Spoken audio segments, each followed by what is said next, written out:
Nos governos dos cônsules na Grécia Antiga, porque eram dois os cônsules escolhidos pelos senadores para governar por um período de 1 ano, basicamente 2 anos talvez, e ela sempre que surgia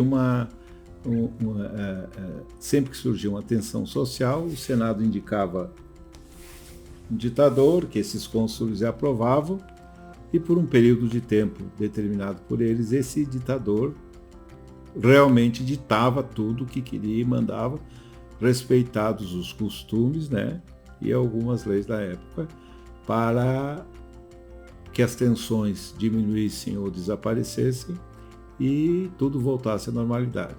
Na Grécia, da mesma maneira, a Assembleia da Ágora elegia lá o seu dirigente, o dirigente da República, poderíamos dizer o presidente da República, não era esse o termo, e esse presidente tinha um mandato determinado, e se ele não conseguia fazer com que as tensões sociais se diminuíssem, ou se houvesse convulsões sociais, e se houvesse levantes mesmo, ou até períodos de guerra, a Ágora elegia um ditador. E esse ditador ficava, às vezes, ficou 10 anos. E nesse período ele governava absoluto. Depois voltava o poder à democracia grega, apesar das suas limitações. Eu falo isso porque hoje você vê muito nas redes sociais pessoas pedindo a volta do regime militar, pessoas querendo que os militares prendam os ministros do STF e fechem o Congresso, e não pensam muito no que estão dizendo, não analisam o que estão dizendo, né? Mas também criaram uma ideia que vai se tornando, que começa a se espalhar, de que há necessidade, mesmo na República, nos moldes do Brasil, de um poder moderador ou de um interventor para que cessem essas tensões sociais que podem levar ao caos do país, da República, né? Vemos hoje que há uma grande vamos dizer assim, há uma grande tensão entre os três poderes, que deveriam ser independentes e harmônicos entre si, e não temos os famosos pesos e contrapesos, ou checks and balances, como dizem os americanos, que tem na Constituição americana, mas que lá também, de vez em quando, não funcionam. E haveria necessidade de se criar aqui um expediente, uma lei, um modo, para que nesse momento houvesse uma intervenção do Conselho da República, que já existe, por exemplo, e esse Conselho da República indicasse um cidadão para ficar por um período determinado, de 1 ano, 2 anos, 3 anos, 5 anos no máximo, ou coisa parecida, para colocar as coisas nos seus devidos lugares. Quando há uma distensão entre os poderes, as coisas ficam mais fáceis. Quando há um respeito mútuo e cada macaco fica no seu galho, tudo funciona. Mas a partir do momento em que você não sabe mais se é o legislativo, se é o executivo ou se é o judiciário que estão governando, em todos os sentidos, ou se não é. O que deveria não ser, porque cada um deveria ficar, o judiciário com a justiça, o executivo executando as leis que o Congresso cria e dando continuidade ao pacto federativo e o cumprimento da Constituição Federal, que deve ser observado pelos três poderes, né?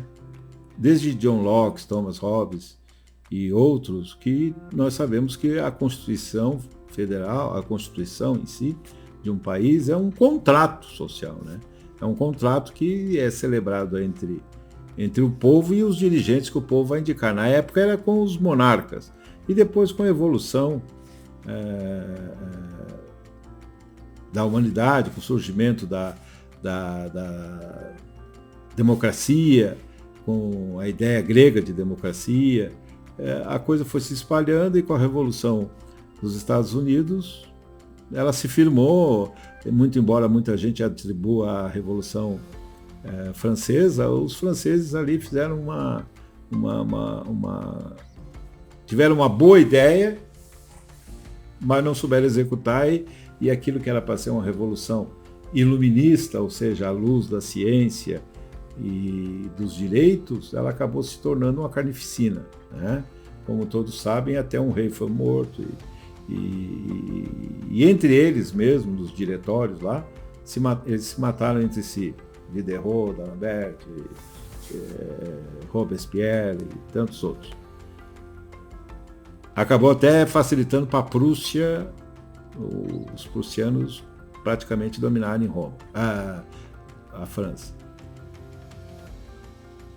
Hoje, no Brasil, eu creio que somente com uma nova Constituição, com um novo pacto federativo, se vai restabelecer a ordem necessária para evitar que pessoas como o Luiz Inácio Lula da Silva e outros, Renan Calheiros, e tantos outros que passaram por tantos escândalos, foram acusados de tantas coisas e que nunca foi esclarecido devidamente, nunca foi estabelecida uma verdade e uma punição, né? Como no caso, por exemplo, que foi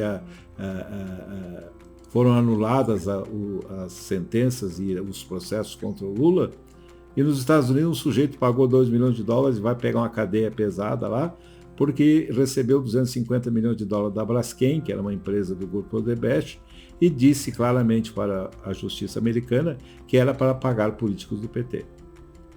Então, principalmente negociatas com a Petrobras. Então, lá você tem uma prova concreta de que eles cometeram o crime, aqui você tem uma absolvição.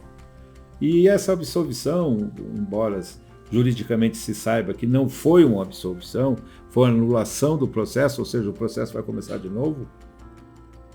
Vamos ver se vai ser em São Paulo, que é o domicílio do réu, que eu não acredito, porque pelo Código Penal o crime tem que ser apurado onde foi cometido, né? É o que está escrito no Código Penal.